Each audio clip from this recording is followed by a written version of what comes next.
전쟁의 소용돌이 속에서 불굴의 의지로 국민들을 이끌었던 진정한 워 리더 윈스턴 처칠. 그의 삶 속에 담긴 진정한 리더십을 찾아 떠나는 여정은 그의 탄생지인 블레넘궁에서 출발합니다. 블레넘궁의 잘 가꿔진 드넓은 정원과 바로 그 양식의 화려함을 보여주는 외관은 왕이 사는 왕궁을 연상케 하는데요. 제가 서 있는 이곳이 이 블렌하임 궁전에서 최고 명당 자리입니다. 지금 눈앞으로는 정말 당당한 이 블렌엄 궁전의 정면이 보이고, 그리고 또 뒤편으로는 이 블렌엄 궁전을 잇게 만든 윈스턴 처칠의 조상인 존 처칠 초대 말버로 공작의 블렌하임 전투 승리를 기념하는 기념 칼럼이 이렇게 당당하게 서 있네요. 주로 외부인을 접객하는 데 쓰였던 메인 홀로 들어서면 드높은 천장에는 말버러 공작을 신격화한 프레스코화가 있는데요. 천장을 받치고 있는 화려한 장식의 기둥 등 내부 인테리어는 블렌엄 궁의 위용을 실감케 합니다. 이 블렌엄 궁전의 메인 홀입니다. 입구로 들어오자마자 있는 가장 어떻게 보면 큰 공간이죠. 규모가 사실은 웬만한 왕궁 못지않게 굉장히 크고요. 굉장히 화려하죠. 네. 윈스턴 처칠이 얼마나 대단한 가문에서 태어났는지가 한눈에 이제 보이는 그런 공간입니다. 블렌엄 궁전은 스페인 계승 전쟁 중 처칠의 조상인 존 처칠이 태양왕 루이 14세의 군대를 상대로 한 블렌엄 전투에서 승리한 공을 치하해 당시 군주였던 앤 여왕이 하사한 곳인데요. 그래서인지 블렌엄 궁의 가장 넓은 공간인 이곳 도서관에는 앤 여왕의 동상이 세워져 있습니다. 존 처칠의 집무실 바깥에는 루이 14세의 흉상이, 안쪽에는 초상화 양쪽으로 블렌엄 전투 과정이 벽화로 장식되어 있습니다. 전시 영웅의 집무실에서 만나는 적군의 초상과 흉상이라니 이유가 궁금해지는데요.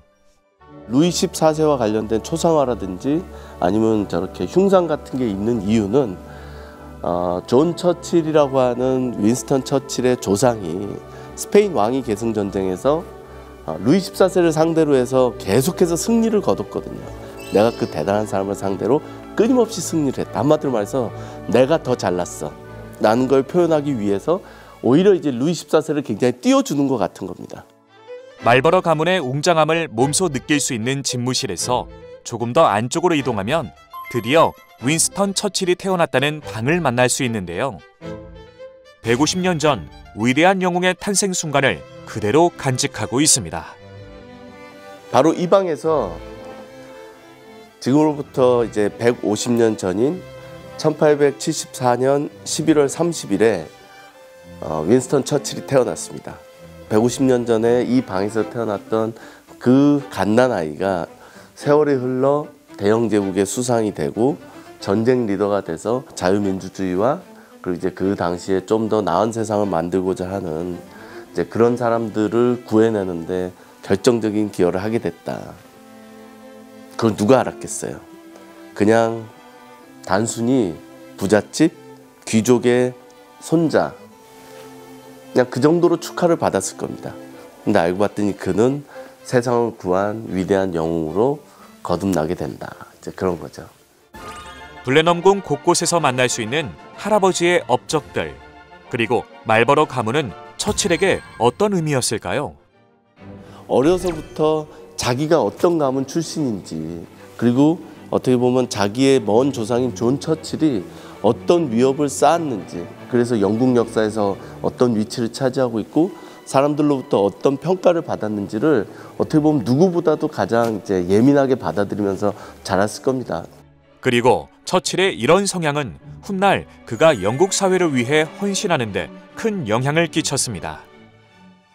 그런데 영국의 역사를 보면 어떻게 보면 그 귀족들이라고 하는 존재가 영국 사회를 건설해가는 과정 속에서 굉장히 앞장서서 헌신하기도 하고 여러 가지 이제 기여를 많이 했거든요. 그러니까 본인도 그런 기여를 해야 된다라는 생각을 뼛속 깊이 했을 겁니다. 그래서 어떻게 보면 굉장히 제국주의자이기도 했고요. 기본적으로 영국이라고 하는 시스템, 그 사회를 좀 더 유지 발전시켜야 된다라는 거에 대한 굉장히 어떤 소명의식 같은 걸 갖고 있었던 사람이죠. 블레넘 궁은 실외로 나오면 자연스러움을 추구하는 영국식 낭만주의 양식으로 잘 가꾸어진 정원과 드넓은 공원으로 이어지는데요. 이곳의 돌길을 따라 걸으며 자연스레 처칠의 삶을 한 번 더 생각해 보게 됩니다. 이렇게 처칠 메모리얼 공원의 바닥에 윈스턴 처칠의 생애에 굉장히 중요한 이벤트들, 그 연도가 다 써 있습니다. 잘 보시면 저기 1924년부터는 좀 뜨문뜨문해요. 정치적으로 굉장히 어려웠던 시기라는 거죠. 내 생애에 두 가지 중대한 결정이 블레넘에서 이루어졌다. 내가 태어난 것이 그 하나이고 나머지 하나는 클레멘타인과 결혼한 것이다. 나는 이 두 가지 사실에 대해 늘 감사하게 생각한다. 처칠의 인생에서 중대한 결정이 이루어진 두 번째 장소, 다이애나 신전입니다. 바로 이곳에서 아내 클레멘타인 호지어에게 청혼했다고 알려져 있는데요. 그녀는 남편을 신뢰하는 데서 멈추지 않고 정치에 대해 남편과 끊임없이 토론하였으며 누구보다 충실하게 남편을 내조했다고 합니다. 어떻게 보면 처칠 인생에서 가장 중요했던 사람일 겁니다. 글쎄요, 윈스턴 처칠 같은 사람의 와이프로 살아간다는 인생이 어떤 인생이었을까요? 아마 그렇게 쉬운 일은 절대 아니었을 겁니다. 그러나 어쨌든 윈스턴 처칠에게 클레멘타인은 없어서는 안 될 너무나 소중한 존재였고 마지막 순간까지 반려자로서 정말 200% 역할을 해냈던 아주 멋진 여성이었죠. 태어나면서부터 조국에 대한 숭고한 소명의식을 기를 수 있었고 또한 평생의 동반자가 될 아내와의 만남이 이루어진 곳. 처칠의 생애에 있어 블레넘 궁이라는 장소를 빼놓을 수 없는 이유입니다. 이렇게 모든 것을 다 가진 처칠에게도 유일하게 부족한 부분이 있었는데요. 그런 그가 공부를 했던 곳이 바로 이곳 해로스쿨입니다.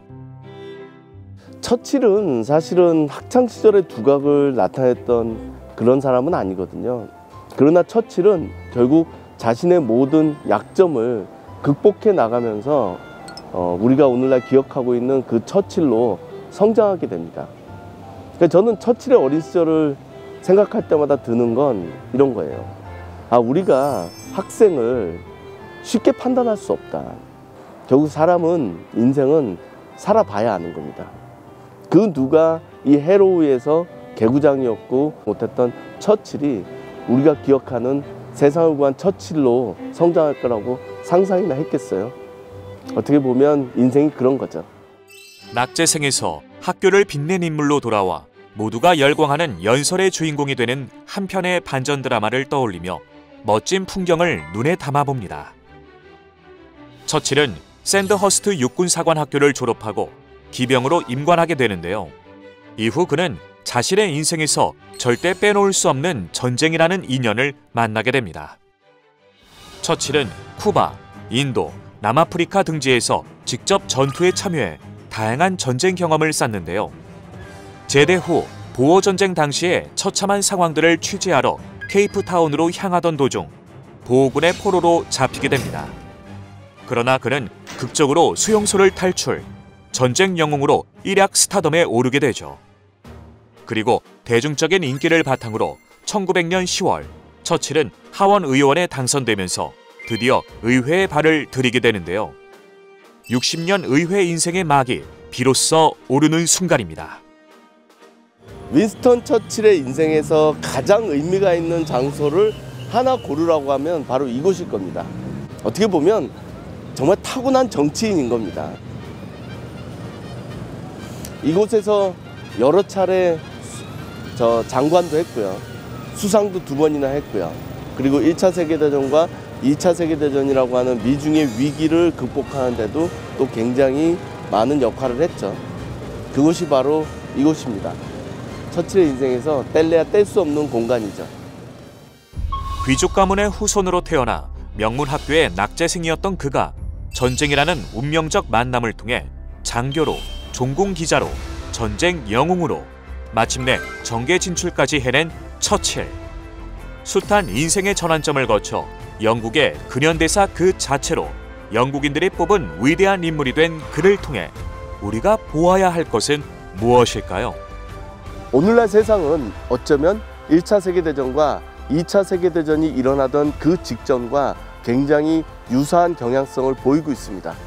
불굴의 의지, 용기, 정말로 높은 윤리적인 도덕적 기준, 이런 것들이야말로 세상을 좀 더 나은 쪽으로 만들어가는, 그리고 그것을 이끌어가는 리더에게 가장 중요한 자질 아닐까요?